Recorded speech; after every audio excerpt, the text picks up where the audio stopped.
Kəkliyotu yığmaq üçün çıxdığımız Xocavəndin dağlarında nələrlə qarşılaşdıq? Maraqlıdırsa sona qədər izləyin. Yadınızdadırsa, keçən səfər Xocavəndin başqa dağından yığdığımız kəkliyotu ətotu çıxdı. Bugün də qonşularımızla yığılıb getdik Xocavəndin dağlarına kəkliyotu yığmağa. Əslində kəkliyotların bir neçə növü var, çiçəklərinin rənglərinə görə dəyişir. Ağ çiçəklisinin qoxusu daha az olur, amma çəhrayı çiçəklisinin möhtəşəm qoxusu var. Həmçinin dadı da möhtəşəm olur. Kəkliyotu bizi apardı, bir də gördük dağın başındayıq. Dağın digər tərəfi çox möhtəşəm bir mənzərəyə sahibdir. Uzaqdan gördüyüm bu kənd məni özünə cəlb elədi, yaxın zamanda vlogu gələcək. Məncə orada çox maraqlı yerlər var.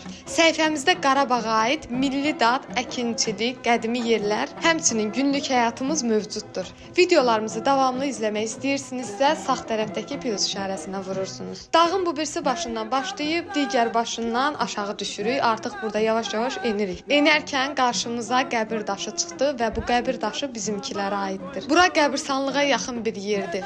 Amma qəbir daşının parçalanması xoş görüntü deyildi. Videomuz xoşunuza gəldisə bəyənməyi unutmayın.